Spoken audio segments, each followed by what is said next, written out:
Salut bien-aimés dans le Seigneur, nous vous bénissons de la part de Jésus-Christ, le roi des rois, le Seigneur des seigneurs, et nous voulons parler de l'adoration et du service à Jésus-Christ, notre Seigneur.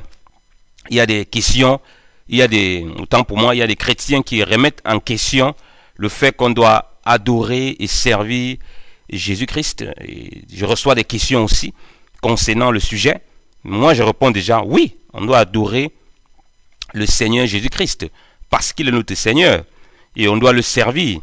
Donc, beaucoup de personnes sont dans la confusion, ils ne savent pas qui il faut adorer, qui il faut servir. Le Fils de Dieu est notre Seigneur. Et s'il est notre Seigneur, il est notre maître. Vous savez bien qu'un serviteur, c'est un maître. Maintenant, certaines personnes disent, on ne peut pas l'adorer puisqu'il n'est pas, je sais pas, il n'est pas Dieu. D'autres personnes pensent comme ça. Nous disons toujours non.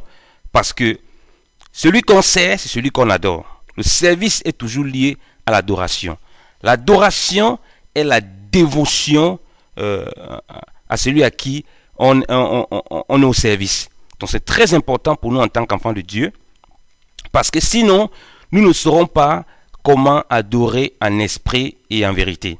L'adoration n'est pas forcément de faire du bruit, ou bien de s'agenouiller à tout moment, ou bien de faire des gestes religieux, se mettre à plat ventre, comme vous voyez dans les assemblées. L'adoration est liée aussi à une éthique de vie que nous avons, à une attitude, à un comportement qu'on montre, qui prouve qu'on est dédié à un Dieu, ou bien qui prouve qu'on est dédié à une personne, qui prouve qu'on le sait.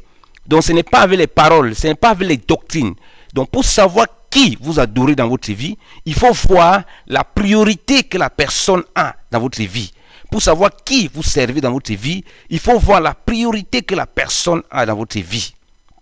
Par exemple, ce n'est pas parce que quelqu'un va vous dire que Jésus n'est pas Dieu, que ça veut dire que ce n'est pas lui que vous adorez, ce n'est pas lui que vous servez. Donc, en tant qu'enfant de Dieu, vous devez toujours reconnaître ces choses afin de ne pas être dans le trouble. Et c'est très important. Alléluia. Donc, ce ne sont pas des dogmes. Ce ne sont pas des doctrines qui vont vous faire reconnaître qui est-ce que vous adorez. Si vous dites que Jésus n'est pas Dieu, ou bien vous ne croyez pas à la divinité du Seigneur, dans votre vie, qui est-il dans votre vie? Est-ce qu'il est votre maître? Est-ce qu'il est votre Seigneur? Est-ce que tout ce que vous faites prouve que vous êtes un disciple de Christ? En réalité, c'est ça l'adoration. Même si dans votre tête, vous avez des doctrines auxquelles vous êtes accrochés, il faut que dans votre vie, on voie la vie de Christ, on voie le caractère de Christ, on voit la manifestation de Christ. Sinon, toutes les doctrines que vous avez ne vous servent à rien. Parce que Christ, la révélation de Christ, la révélation de sa personne doit pouvoir vous changer, doit pouvoir vous transformer, doit pouvoir vous faire vivre une vie qui est différente de ceux qui ne le connaissent pas. Alléluia. Donc nous voulons prouver qu'il faut adorer et servir le Seigneur, non seulement parce que c'est expliqué et c'est écrit dans la parole de Dieu, mais surtout pour que votre vie soit transformée.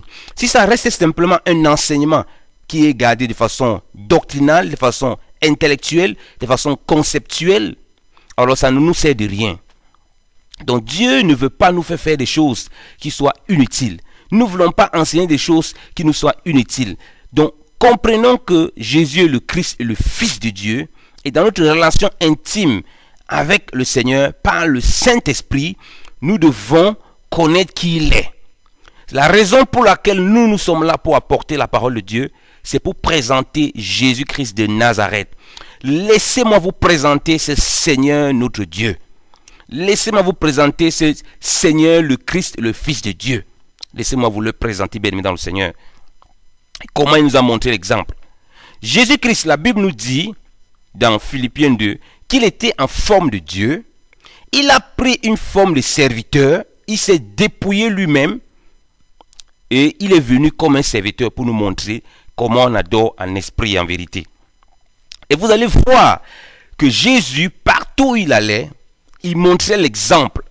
il montrait l'exemple par ses paroles, mais surtout par sa vie, par ses œuvres.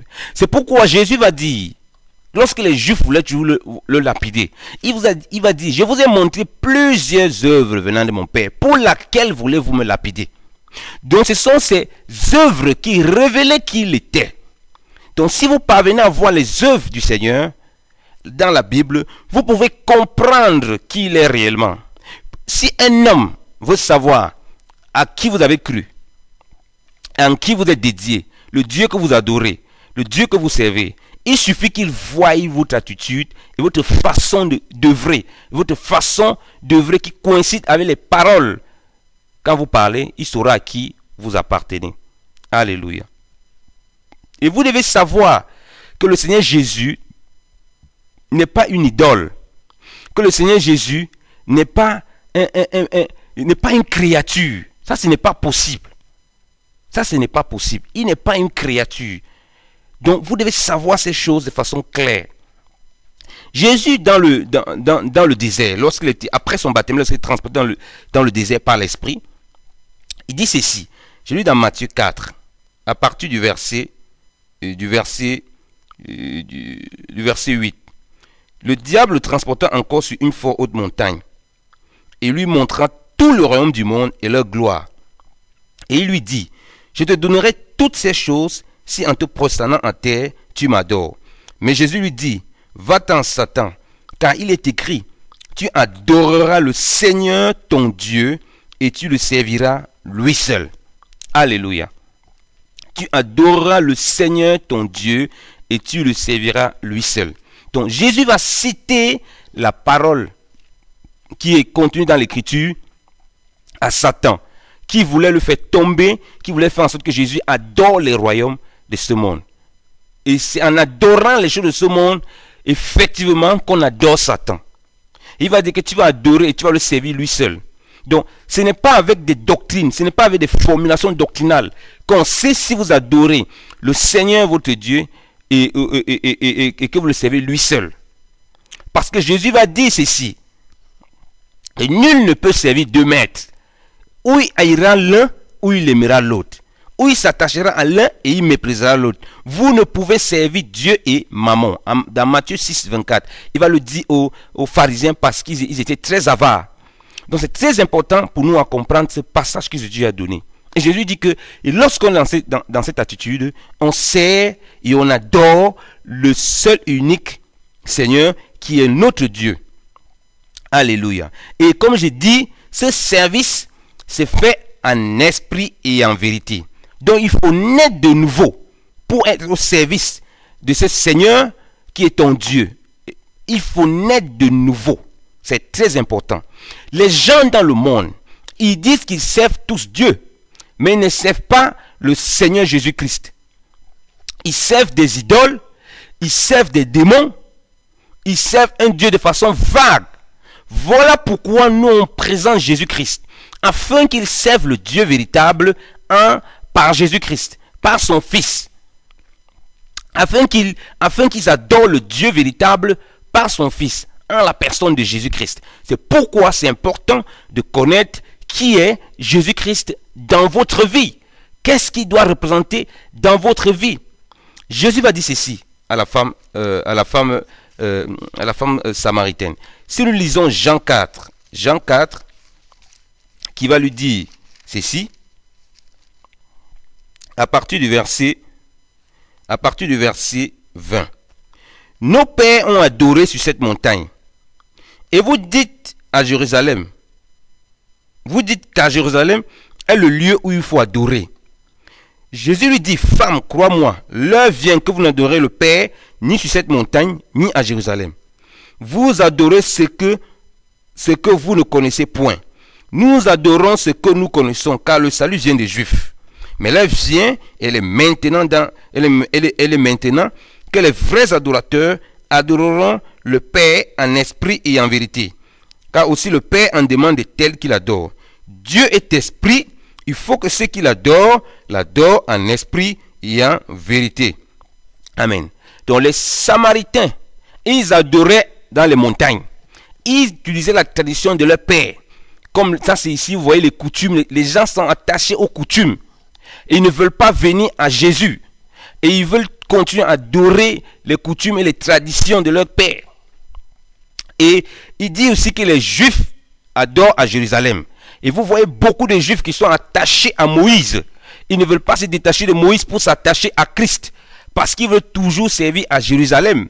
Et Dieu veut une adoration en esprit et en vérité. Ce n'est plus en un lieu, mais c'est maintenant une vie. C'est maintenant une nature. C'est maintenant un concept qui est ancré en toi par la personne de Jésus-Christ. Alléluia. Et il dit que c'est uniquement comme ça qu'on adore Dieu notre Père. En dehors de ça, il n'y a pas d'adoration. Si ce n'est pas ça, il n'y a pas d'adoration. C'est pourquoi Jésus doit être réellement présenté. C'est pourquoi si nous ne connaissons pas Jésus, nous ne comprenons pas ce que ça implique de recevoir le Seigneur Jésus, nous allons nous faire tromper et nous allons adorer une idole, nous allons adorer un Dieu étranger. Donc, Dieu nous a donné son Fils et la révélation de son Fils nous fait le connaître parfaitement. Alléluia. Alléluia. Que le Seigneur notre Dieu nous bénisse. Maintenant, si nous lisons dans Jean 5, à partir du verset 22, Jésus dit ceci: car le Père ne juge personne, mais il a donné tout jugement au Fils, afin que tous honorent le Fils comme ils honorent le Père. Celui qui n'honore point le Fils n'honore point le Père qui l'a envoyé. Alléluia. Celui qui n'honore point le Fils n'honore point le Père qui l'a envoyé. Jésus va commencer à révéler à ces Juifs qui aimaient tant la Torah. Rappelez-vous, on a lu dans Jean 4 que la femme a dit qu'il faut aller adorer à Jérusalem, qui était attachée à la tradition, qui était attachée à la loi de Moïse, qu'il faut maintenant adorer, honorer. Bon, on va expliquer bien l'honneur là. Honorer le Fils. Si on n'honore pas le Fils, on n'honore pas non plus le Père. Les gens dans les religions sont des gens il y a des gens très corrects, qui ont des religions, qui font bien beaucoup de bonnes choses, mais ils n'honorent pas le Fils. Et quand ils n'honorent pas le Fils, ils n'ont pas la vie. Parce que Jean nous dit dans son épître, que celui qui n'a pas le Fils, celui-là n'a pas la vie. Et il dit qu'il faut donc honorer le Fils pour avoir la vie. Et le Fils pour honorer le Père. Jésus amène cette notion très importante. Quoique Jésus s'est dépouillé en tant que serviteur, il est venu comme un simple homme pour nous montrer. Ensuite, il réclame cet honneur. Et vous devez savoir que Dieu a dit que son honneur, il ne peut pas partager ça avec quelqu'un d'autre. Sa gloire, il ne peut pas la partager avec quelqu'un d'autre. Vous comprenez bien aimé dans le Seigneur? Donc si la personne qu'on doit honorer n'est pas Yahvé Dieu, le Dieu d'Israël, le Dieu d'Abraham, d'Isaac et de Jacob, c'est une idole.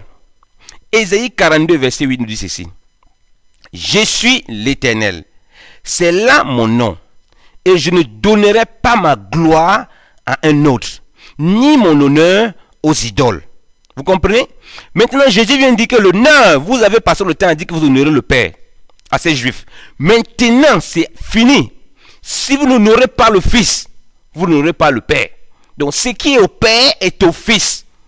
Et l'honneur qui est exclusivement réservé au Père, son honneur, il dit que c'est dans son Fils.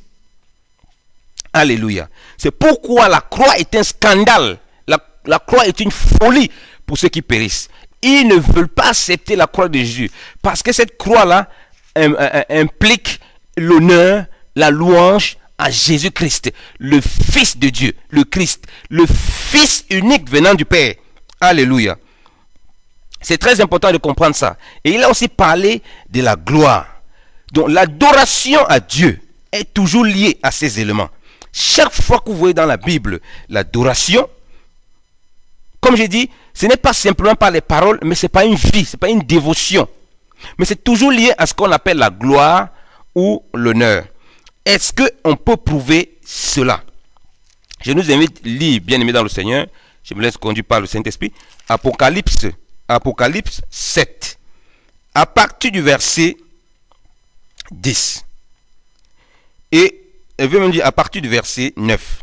Et après cela, je regardais et voici une grande multitude de gens que personne ne pouvait compter, de toute nation, tribu, peuple et langue, lesquels se tenaient devant le trône en la présence de l'agneau, vêtus de longues robes blanches, ayant des palmes en leurs mains. Et ils criaient à haute voix en disant, le salut est de notre Dieu qui est assis sur le trône et de l'agneau. Il y a et de l'agneau. Ici, vous voyez cette conjonction de coordination, comme je vous dis, on ne peut pas diviser, indivisible, on ne peut pas séparer notre Dieu et de l'agneau. Et il dit, et tous les anges se tenaient autour du trône, et des anciens et des 4 animaux, ils se prosternaient devant le trône sur leur face, et adoraient Dieu, en disant, Amen, louange, gloire, sagesse, action de grâce, honneur, puissance et force, soit à notre Dieu, et au siècle des siècles. Amen. Amen. Donc vous voyez que la louange est toujours donnée à Dieu, la gloire est toujours donnée à Dieu, la sagesse, l'honneur, la puissance, donc c'est-à-dire la force, sont toujours donnés à Dieu. Et ils ont conclu par dire Amen, c'est-à-dire qu'il en soit ainsi. Donc Dieu a dit que l'adoration, comme on l'a lu, la gloire, parce que comme je vous ai dit, l'adoration, ça inclut toujours la gloire, l'honneur, la puissance et la force, reviennent à Yahvé, à lui. Et il ne va pas donner ça à quelqu'un d'autre. Et maintenant, Jésus a carrément dit dans Jean 5 que celui qui ne le nomme pas, ne nomme pas non plus le Père. Alléluia. Et si nous lisons donc, regardez ce que la Bible dit, lisons, on va voir que le nom est donné, lisons par Pierre, commençons par Pierre. Regardez ce qu'il dit dans 2 Pierre, bien-aimé dans le Seigneur, 2 Pierre 3, 2 Pierre 3, verset 18. Mais croissez dans la grâce et dans la connaissance de notre Seigneur et Sauveur Jésus-Christ. À lui soit la gloire et maintenant jusqu'au jour d'éternité. Amen. À lui soit la gloire et maintenant et jusqu'au jour de l'éternité. Et il dit Amen, qu'il en soit ainsi. Donc la gloire revienne au Seigneur Jésus-Christ de toute éternité. Donc on doit l'adorer. Vous comprenez? Parce que le Seigneur, notre Dieu, le Seigneur Jésus-Christ est notre Dieu. Et vous devez savoir, comme Jésus a dit dans Matthieu 4 à Satan, tu adoreras le Seigneur ton Dieu et tu le serviras lui seul. Et l'Écriture nous dit que Jésus-Christ est le seul Seigneur, qu'il n'y a qu'un seul Seigneur, savoir Jésus-Christ. 1 Corinthiens 8, 6. Alléluia. Donc nous devons savoir, penser toujours que tout ce que nous devons faire, nous devons remettre la gloire au Seigneur Jésus. Si nous remettons la gloire à quelqu'un d'autre, nous sentons remettre cette gloire à une idole. Si nous remettons la gloire à nous-mêmes, nous sentons nous remettre la gloire, c'est-à-dire nous-mêmes nous devenons une idole. Donc toujours au Seigneur Jésus-Christ, ou bien toujours à Dieu par Jésus-Christ. Et c'est ce que Paul explique, c'est à coup de verset qu'on va regarder ça. Paul explique dans Romains, si vous lisez Romains 16, verset 27, il dit, à Dieu, dis, seul sage, soit gloire éternellement par Jésus-Christ. Il dit encore Amen. Donc à Dieu, seul sage. Donc la gloire revient toujours à Dieu. Si quelqu'un reçoit la gloire qui est dans les cieux, quelqu'un qui est dans les cieux, il reçoit la gloire. S'il n'est pas Dieu, c'est que c'est une idole. Or au ciel, il n'y a pas d'idole. Hein? Donc sur la terre, lorsque nous voulons donner la gloire, nous devons savoir que c'est toujours à Jésus-Christ. Et c'est comme ça qu'on adore. Comme Apocalypse 7 nous le montre, ils adoraient en disant, on a dit les paroles d'adoration, les paroles qui sont censées montrer qu'ils adorent. Bien-aimés dans le Seigneur, est-ce que c'est l'exemple que nous montrons dans nos vies? Est-ce que nos paroles glorifient le Seigneur?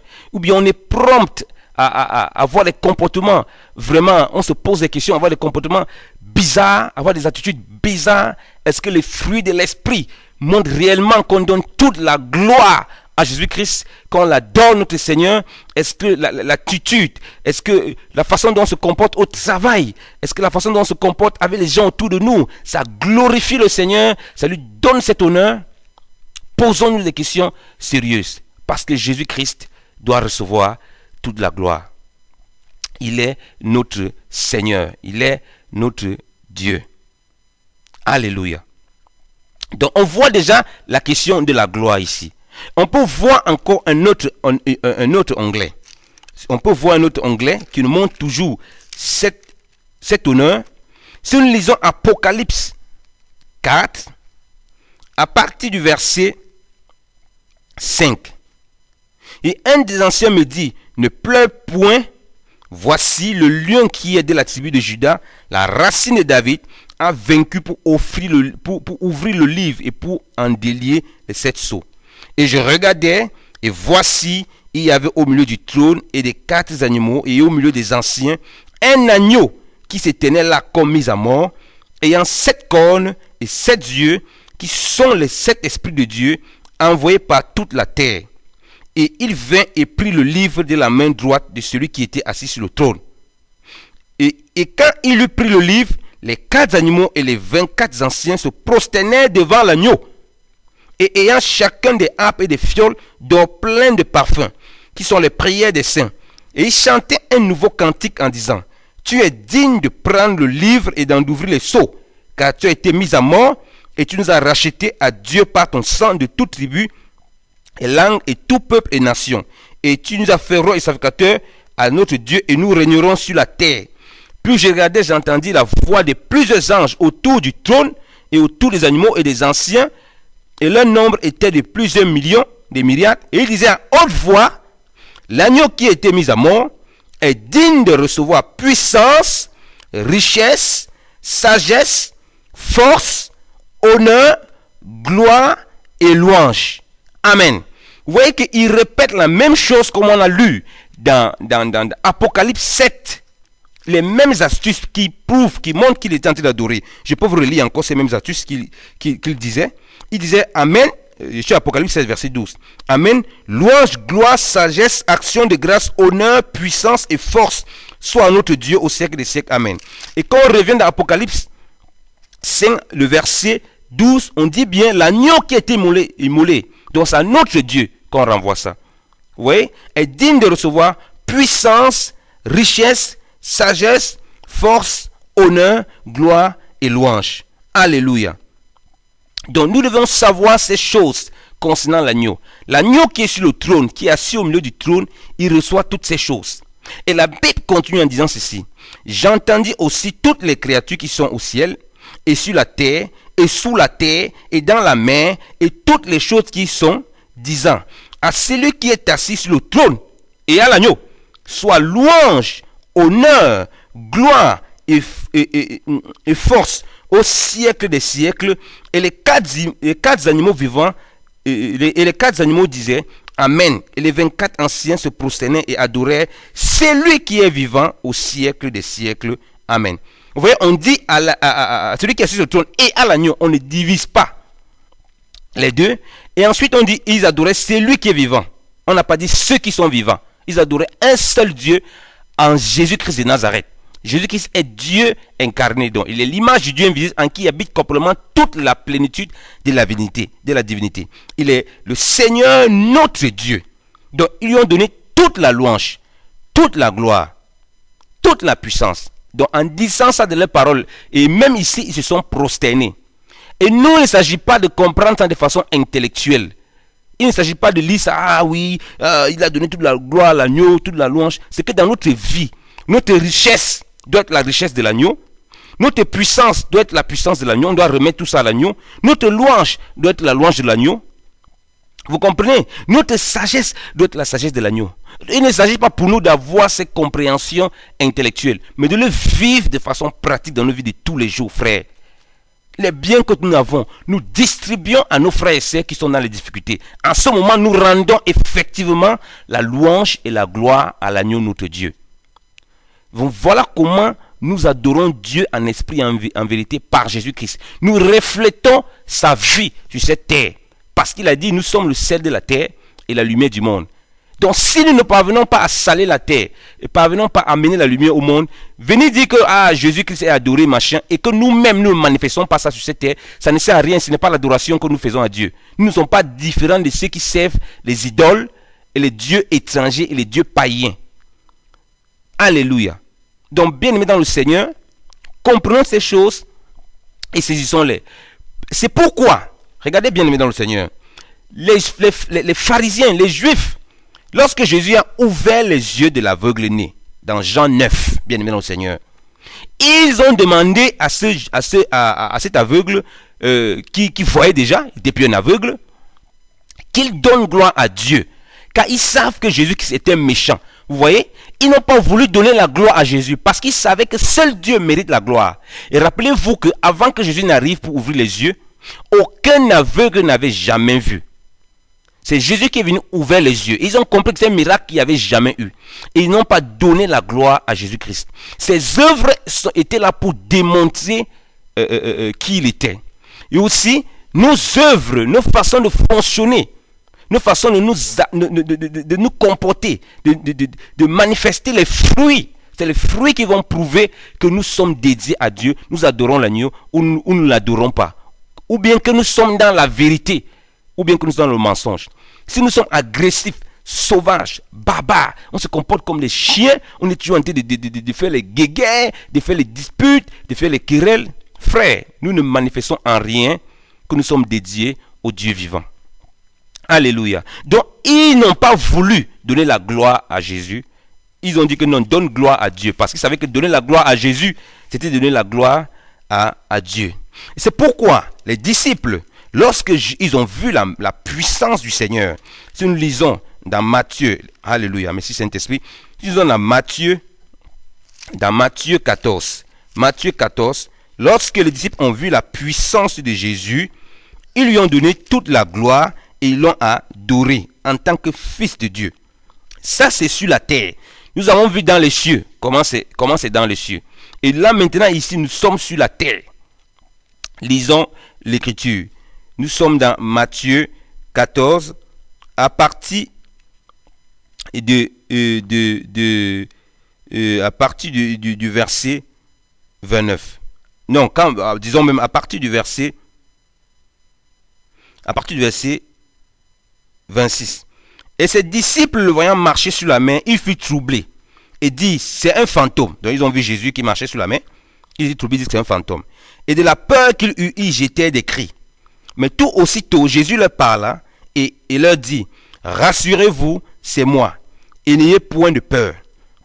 Et Pierre lui répondant, dit, Seigneur, si c'est toi, commande que j'aille à toi sur les eaux.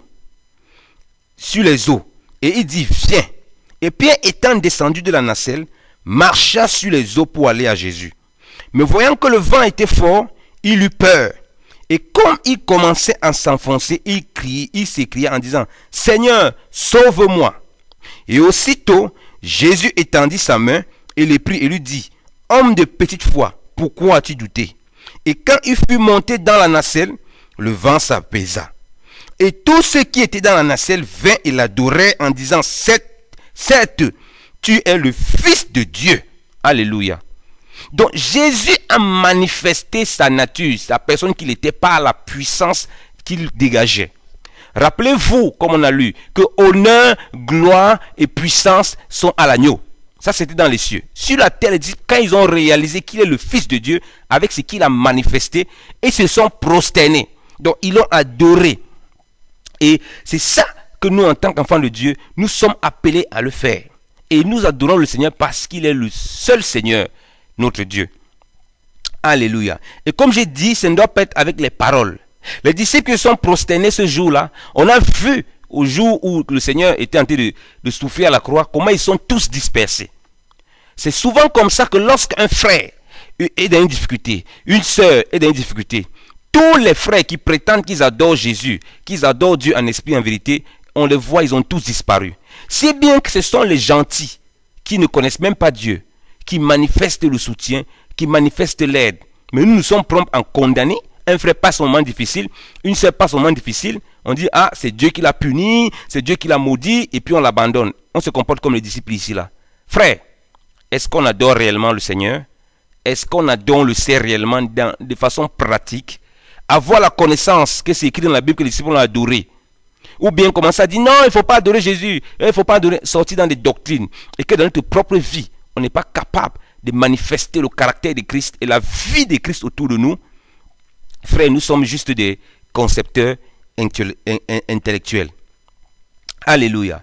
Donc nous devons reconnaître ces choses.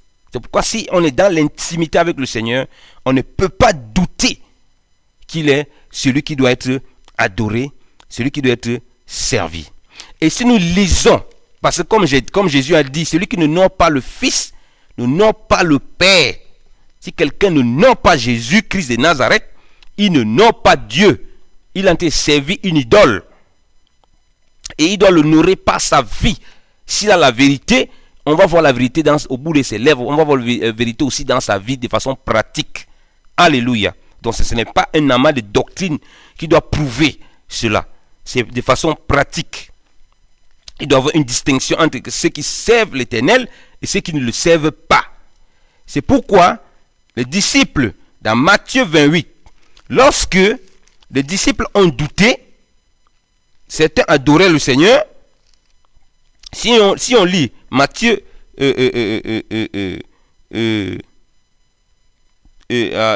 Matthieu 28 à partir du verset 9.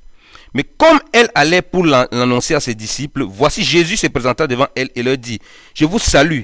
Elle s'approchait et embrassait ses pieds et l'adorait. Ouais, après la résurrection, on voit qu'avant la résurrection, Jésus-Christ a été adoré par ses disciples. Lorsqu'ils ont, ils ont vu un peu le dégagement de sa puissance, la puissance qui appartient uniquement à l'Éternel. Elles ont adoré.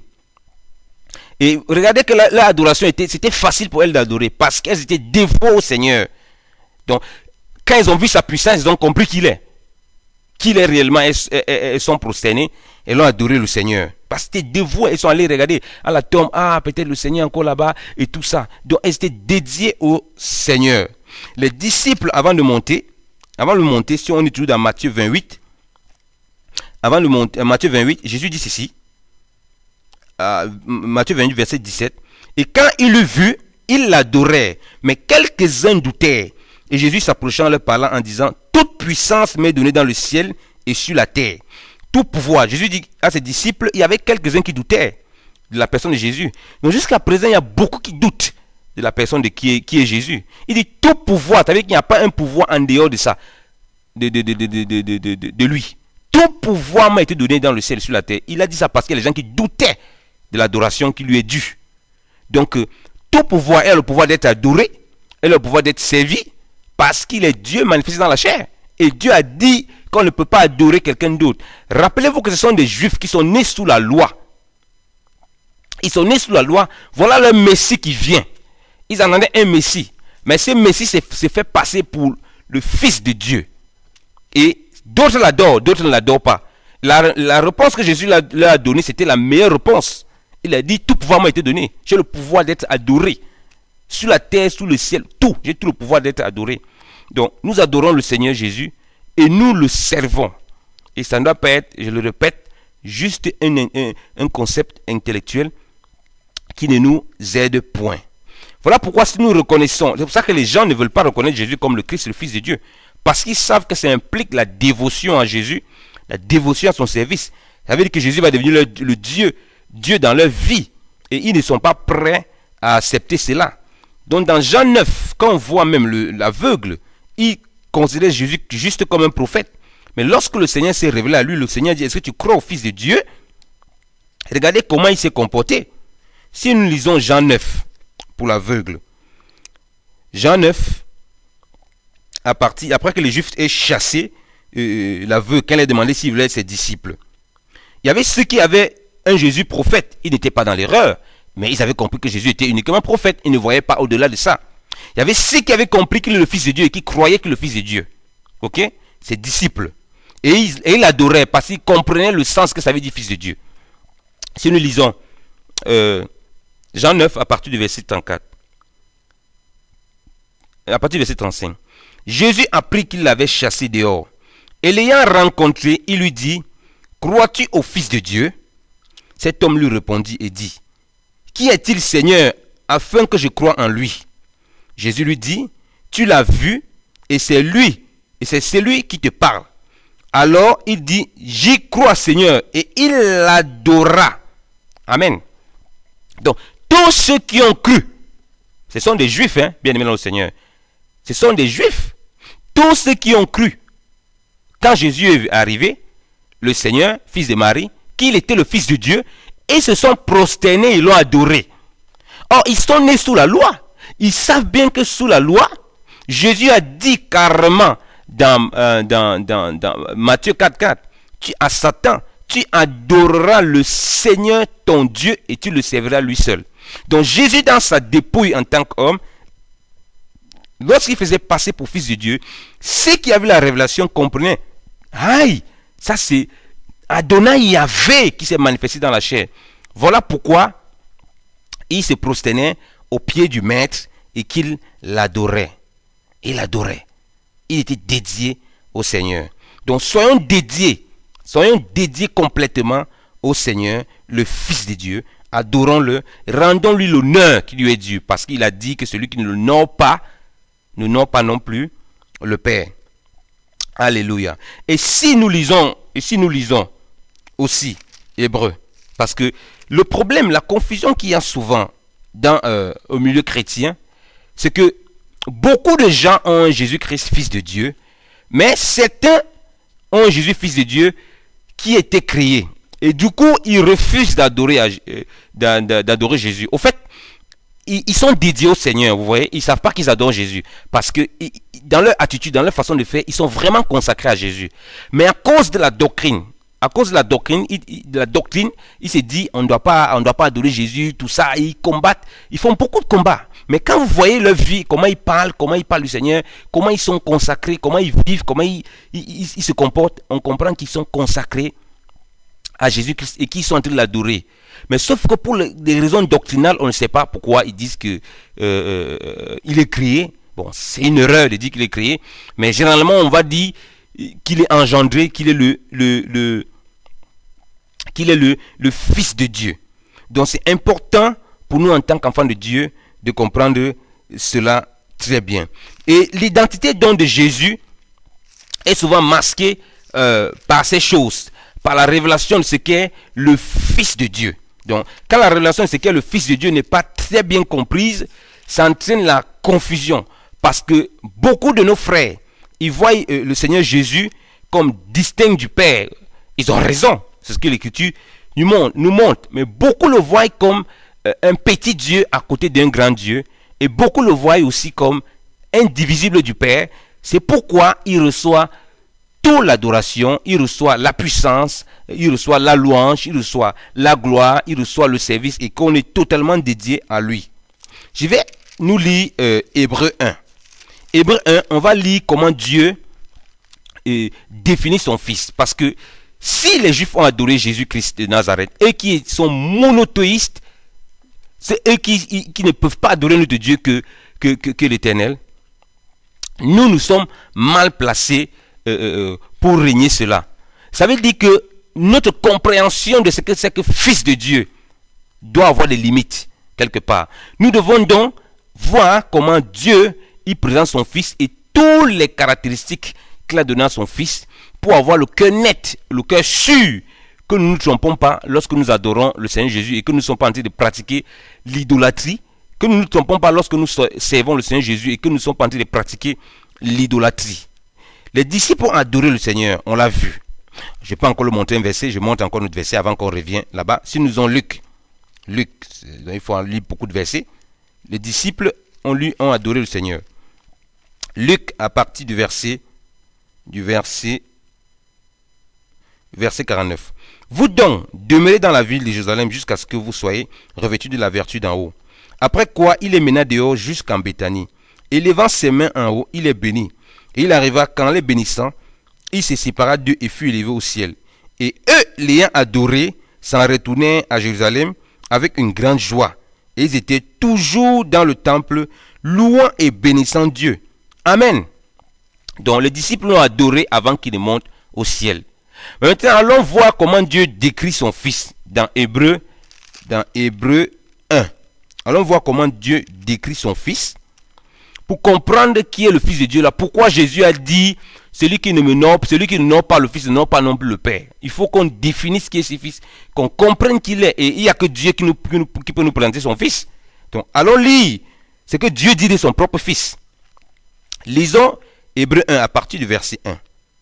Dieu ayant, je lis dans la Bible David Martin, merci Saint-Esprit, Dieu ayant anciennement parlé à nos pères par les prophètes à plusieurs fois et en plusieurs manières, nous a parlé en ces derniers jours par son Fils, qu'il a établi héritier de toutes choses et par lequel il a fait les siècles, c'est-à-dire il a fait le monde, et qui étant la splendeur de sa gloire et l'empreinte de sa personne, et soutenant toutes choses par sa parole puissante, ayant fait par soi-même la purification de nos péchés, s'est assis à la droite de la majesté divine dans les lieux très hauts. Étant fait d'autant plus excellent que les anges, qu'il a hérité un nom plus excellent que le leur. Car auquel des anges a-t-il jamais dit, tu es mon fils, j'étais engendré aujourd'hui, j'étais engendré, je lui serai père et il me sera fils. Et encore, quand il introduit dans le monde son fils premier-né, il est dit, et que tous les anges de Dieu l'adorent. Car quant aux anges, il est dit, faisant des vents ses anges et de la flamme de feu ses ministres. Mais il est dit quant au Fils, ô Dieu, ton trône demeure au siècle des siècles, et le sceptre de ton royaume est un sceptre d'équité. Tu as aimé la justice et tu as haï l'iniquité. C'est pourquoi, ô Dieu, ton Dieu t'a oint d'une huile de joie par-dessus tous tes semblables, et dans un autre endroit, toi, Seigneur, tu as fondé la terre dès le commencement, et les cieux sont l'ouvrage de tes mains.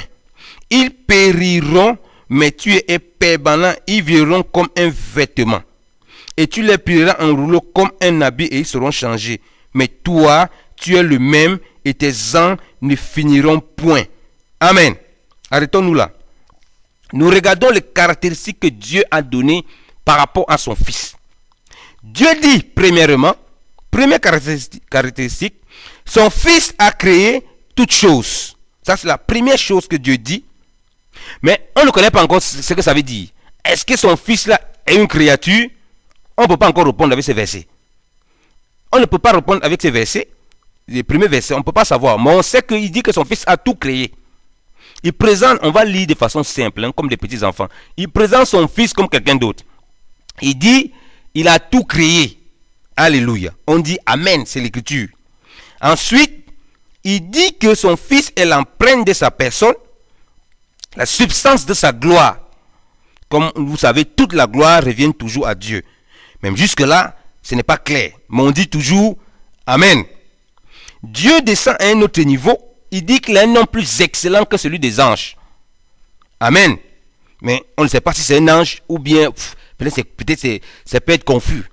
Après, Dieu dit qu'auquel des anges a-t-il dit? On comprend que Jésus n'est pas un ange. Donc ceux qui disent que Jésus est un ange sont déjà dans l'erreur. On ne peut pas adorer un ange. Ok? Parce que les anges l'adorent.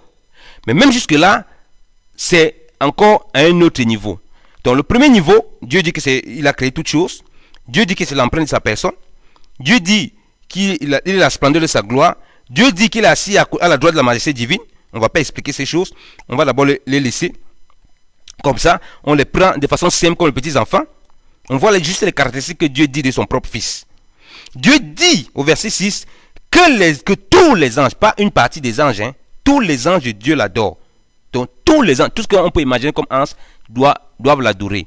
Ça nous donne déjà un indice. Or, on n'adore que Dieu. Donc Dieu donne à son Fils le pouvoir d'être adoré. Ok? Maintenant, Dieu va à un niveau supérieur. Au verset 8 et au verset 9, Dieu présente son Fils comme Elohim. Vous savez que Elohim, Dieu l'a toujours donné aux hommes. Dieu a appelé Moïse Elohim dans Exode 7. Dieu a dit, je t'ai fait Dieu pour l'Égypte et pour la nation d'Israël.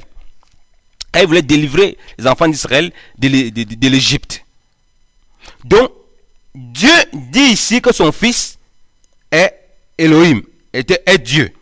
Mais ce n'est pas encore plus clair, parce que Elohim aussi, c'est utilisé dans la Bible pour désigner les dieux étrangers. Il y a beaucoup de divinités dans la Bible. Beaucoup de divinités. Il y a Dagon, le dieu des Philistins. Il y a Mammon. Il y a Moloch. Il y a beaucoup de divinités. Donc, Elohim est utilisé aussi pour représenter les divinités là. Donc là, c'est pas encore clair quand Dieu dit ça. Dieu dit qu'il a oint aussi, comme Moïse était oint pour servir. Donc Dieu met quand même Jésus à ce niveau. Mais Dieu va aller à un niveau plus fort. À partir du verset 10, Dieu dit à un autre endroit, toi Seigneur, tu as fondé la terre dès le commencement, et les cieux sont l'ouvrage de tes mains. Il va répéter le psaume 102, verset 25. Dieu va maintenant, la dernière étape, Dieu va présenter son propre fils, comme Adonai Yahvé, comme le Dieu d'Israël. Si nous lisons le psaume 122, lisons le psaume 102. Si nous lisons le psaume 102, merci Saint-Esprit. Si nous lisons le psaume 102, lisons le psaume 102. Psaume 102, à partir du verset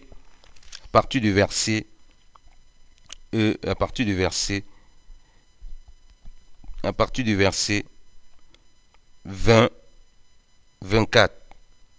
J'ai dit, mon Dieu, ne m'enlève point au milieu de mes jours.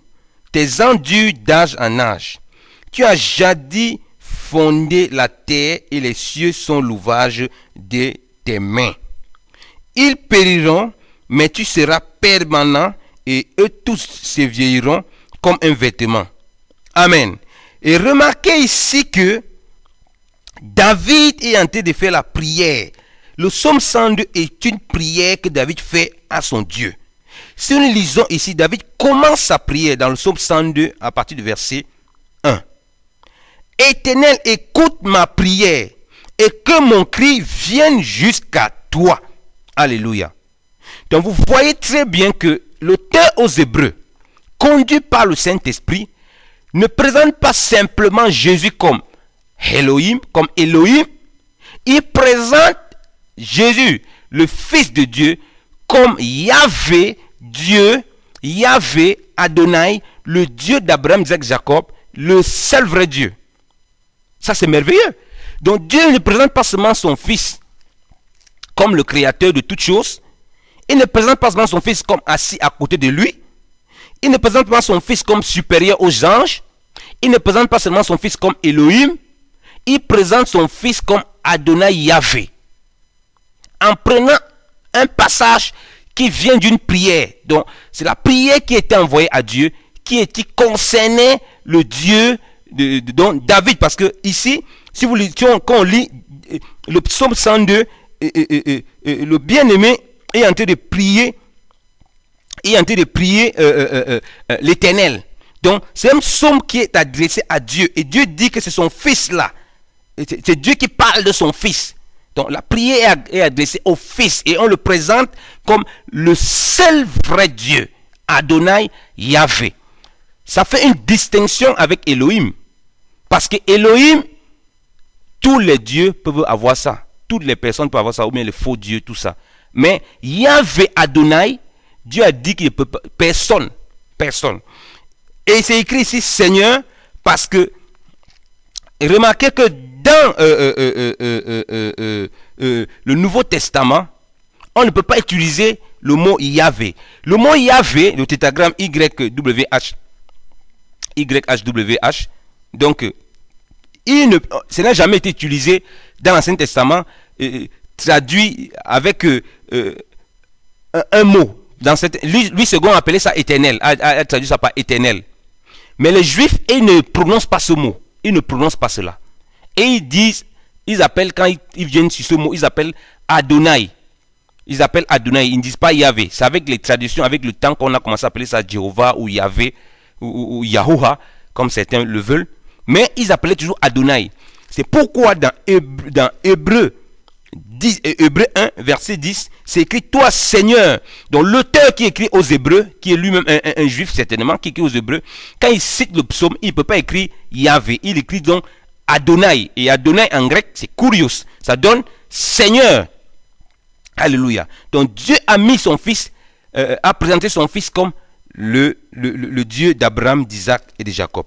C'est pourquoi tout ce qui est au Père est au Fils. C'est pourquoi celui qui n'honore pas le Fils n'honore pas non plus le Père qui l'a envoyé. Donc, bien-aimés dans le Seigneur, honorons le Fils de Dieu. honorons-le, adorons-le et servons-le. Et pour être sûr que le Fils qui est adoré doit être aussi servi, parce que Dieu a dit, quand Jésus a dit à Satan dans Matthieu 4, il a dit clairement que celui qui tu adoreras le Seigneur ton Dieu et tu le serviras lui seul. Donc ça veut dire que c'est Jésus qu'on doit aussi voir en train d'être servi dans la Bible. Est-ce que ça correspond avec ce que nous avons vu dans Hébreux 1 avec toutes les caractéristiques que Dieu a données à son Fils? Oui. Si nous lisons par exemple le bien-aimé Paul, qu'est-ce qu'il dit lorsque les Juifs vont le persécuter? Lorsque les Juifs vont le persécuter, lisons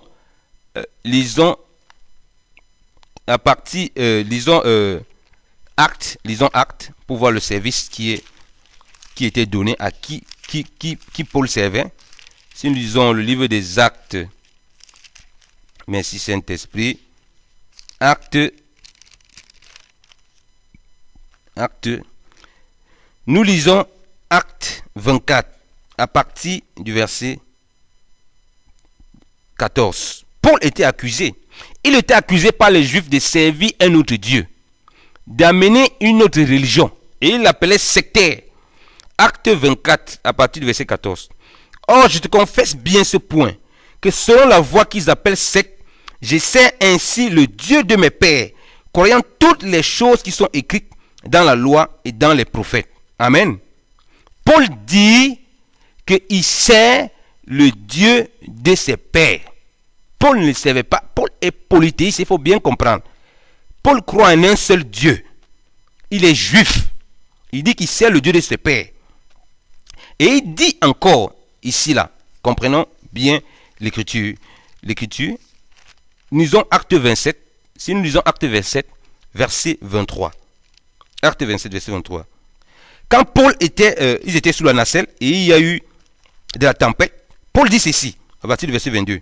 Mais maintenant, je vous exhorte d'avoir bon courage, car nul de vous ne perdra la vie, et le navire seul périra. Car en cette propre nuit, un ange du Dieu à qui je suis, du Dieu à qui j'appartiens, et lequel je sers, s'est présenté en moi. Alléluia. Paul dit que le Dieu qu'il sert, c'est le Dieu de ses pères. Et que la nuit, un ange de ce Dieu lui est apparu, et qu'il appartient à ce Dieu-là. Et Paul va dire dans Romains 8, verset 9, celui qui n'a pas l'esprit de Christ, celui-là ne lui appartient pas. Or, on appartient à Christ. Donc, Christ est notre Seigneur, notre Dieu. Et c'est lui que nous devons servir. Parce que si nous ne le faisons pas, nous n'adorons pas Dieu en esprit et en vérité. Nous n'aurons pas le Père. Alléluia. Donc, c'est Christ que nous devons adorer et servir. Et Paul a longuement dit qu'il est apôtre du Seigneur et serviteur de Jésus-Christ de Nazareth. On peut le lire dans Galates 1, à partir du verset quand il parle de celui qui doit être anathème, il dit ceci, à partir du verset 8. Mais quand nous-mêmes nous évangélisons, ou quand un ange du ciel vous évangéliserait, outre ce que nous avons évangélisé, qu'il soit anathème. Comme nous l'avons déjà dit, je le dis encore, si quelqu'un vous évangélise autre chose que ce que vous avez reçu, qu'il soit anathème. Quand maintenant prêche les hommes ou Dieu, ou cherche à complaire aux hommes, 7. Si je complaisais encore aux hommes, je ne serais pas le serviteur de Christ. Et Jésus nous a bien expliqué que nul ne peut servir deux maîtres. Jésus a dit aux pharisiens, dans Matthieu 6, 24, nul ne peut servir deux maîtres. Ou il haïra un, ou il aimera l'autre. Ou il s'attachera à un et il méprisera l'autre. Vous ne pouvez servir Dieu et Mammon. C'est pourquoi tous ceux qui n'ont pas les religions, tous ceux qui sont dans les religions, qui ne servent pas Jésus-Christ, ne servent pas le véritable Dieu. Et Paul dit ici qu'il est serviteur de Christ. Or, il a dit, on a lu dans Acte 24, qu'il sert le Dieu de ses pères. on a lu dans Acte 27 qu'il dit que l'ange du Dieu qu'il sert. Donc, la personne que Paul sert, c'est clairement Dieu. Mais comme j'ai dit, ce n'est pas simplement Dieu Elohim. Parce que Elohim, ça parle de tous les dieux. C'est Dieu Adonai Yahvé. Parce que Paul, sous la loi, sait très bien, comme il a dit, le Dieu de ses pères, c'est Adonai Yahvé. Donc, il ne peut pas servir un autre Dieu. Il ne peut pas servir une autre personne. Il doit servir le Seigneur Jésus-Christ de Nazareth. Alléluia. Et il nous invite à le servir aussi. Si nous lisons Colossiens, bien aimé dans le Seigneur, lisons Colossiens 3. Alléluia. À partir du verset 23. Et quelque chose que vous fassiez, faites-le tout de bon cœur, comme le faisant pour le Seigneur, et non pas pour les hommes, sachant que vous recevrez du Seigneur le salaire de l'héritage, car vous servez Christ le Seigneur. Amen. Paul dit que vous, tout ce que vous faites, donc tout, comme je vous avais dit, comme je ne fais que vous le répéter, que l'adoration est liée à la dévotion à qui on est dédié. Et le Seigneur Jésus est notre maître et Seigneur. Et comme on le sait, Jésus a dit dans Jean 13, vous m'appelez Seigneur et Maître. Je le suis, vous faites bien. En montrant l'exemple à ses disciples, en lavant leurs pieds. Paul dit ici là que tout ce que l'on doit faire, donc ça veut dire que, bien aimé, tout ce que l'on fait dans notre vie, c'est pour le Seigneur, parce qu'on est dédié à lui, on est consacré à lui. On lui donne l'adoration. C'est lui qu'on sert. Ça doit être pour le Seigneur, pas pour quelqu'un d'autre. C'est pourquoi si quelqu'un fait quelque chose pour lui-même, si quelqu'un fait quelque chose pour autre, si c'est autre, il va esquiver Jésus, passer par une religion, passer par un concept doctrinal bizarre. Il n'est pas en train de servir le vrai Dieu. Il est en train de se tromper. Donc nous servons le Seigneur. Et c'est lui que nous servons. Christ le Seigneur. Parce que Paul sait que Christ le Seigneur, c'est le Dieu de leur Père qu'ils ont passé le temps à adorer, manifesté dans la chair. Jésus-Christ de Nazareth. Mais comme je l'ai dit, c'est par notre vie. Comme il dit au verset 23, faites-le de bon cœur. Et pour le Seigneur Jésus-Christ de Nazareth. Ça ne doit pas être un amas de concepts intellectuels. Et Paul explique dans Romains, lisons, on va lire la Bible, dans Romains 16. Regardez bien, aimé, Seigneur. À partir du verset 17.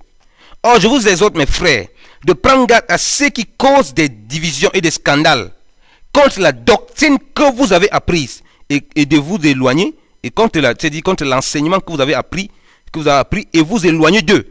Car ces sortes de gens ne servent point notre Seigneur Jésus-Christ, mais leur propre ventre. Et par de douces paroles et des flatteries, ils séduisent le cœur des simples. Vous voyez bien aimé le Seigneur. Paul dit qu'ils servent un autre Dieu, parce qu'ils ne servent pas Christ. Et ils flattent. Donc, tous les prédicateurs que vous voyez prêchent l'évangile de prospérité, peu importe les doctrines qu'ils vous disent, Dieu est une trinité, Dieu n'est pas une trinité, Dieu n'est pas ceci, et qu'ils piquent l'argent dans vos poches, ils ne servent pas le Seigneur Jésus-Christ. Toutes les personnes que vous voyez, ils ne sont pas attachés à Christ. Ils sont attachés à toute forme de doctrine, à toute forme de formule, à toutes sortes de choses, des bâtiments, des maisons, leurs propres femmes, tout ce que vous voyez qui ne servent pas le Seigneur. Ils ne servent pas le Seigneur. Ils se servent eux-mêmes et ils vous séduisent par des paroles. Et tout ce que vous voyez qui passent le temps à créer des scandales, qui passent le temps à créer des scandales dans l'église, qui passent le temps à créer des divisions, des troubles, qui passent le temps à vociférer, qui passent le temps à attribuer l'œuvre de Dieu à Satan, qui sont prêts à juger, à condamner, à tuer leurs frères avec la langue. Frère, Paul explique qu'il faut s'éloigner de ces personnes. En plus, il dit qu'ils ne servent pas Christ le Seigneur. Parce qu'il y a beaucoup qui disent qu'ils servent le Dieu vivant, ils ne servent pas Jésus-Christ. Je ne sais pas de quel Dieu vivant il parle, je ne sais pas de quel Dieu il parle. Parce que Paul dit, selon l'enseignement qu'ils ont reçu, nous avons lu Colossiens 3. Nous avons lu Colossiens 3, 24, que Paul dit, servez le Christ le Seigneur. Il y a d'autres personnes qui veulent nous faire comprendre maintenant, je n'ai pas servi Jésus-Christ, on doit servir je ne sais qui. Donc, bien aimé dans le Seigneur, prenons garde à ces temps de fin et servons le Seigneur par notre vie, par notre dévotion complètement. Et comme j'ai dit, c'est ça qui prouve que nous sommes enfants de Dieu. Ce n'est pas avec des mots, ce n'est pas avec des paroles, mais que nous allions à la pratique. Donc, nous avons bien vu, et je répète encore, les caractéristiques que Dieu a données, Dieu a présentées concernant son Fils dans Hébreux 1. Il a présenté son Fils comme le créateur du ciel et de la terre. Il a présenté son Fils comme l'empreinte de sa personne. Il a présenté son Fils comme la substance de sa gloire.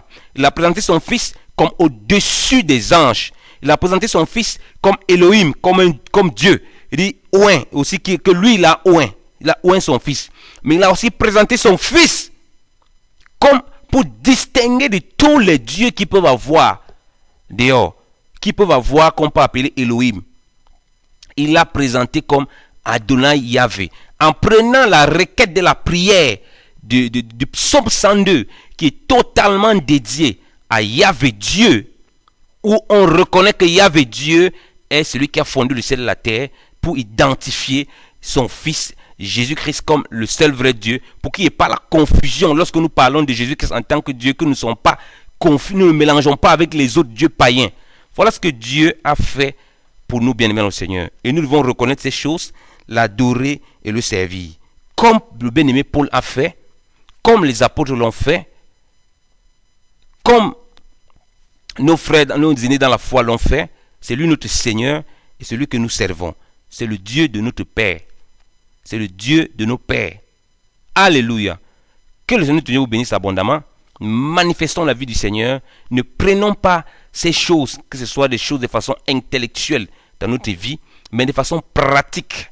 C'est en fonction de ça qu'on verra exactement que nous savons Dieu et que Dieu peut être glorifié. Comme Pierre l'a dit, que les gens du monde, qu'ils voient vos bonnes œuvres afin qu'ils glorifient Dieu, votre Dieu qui est dans les cieux.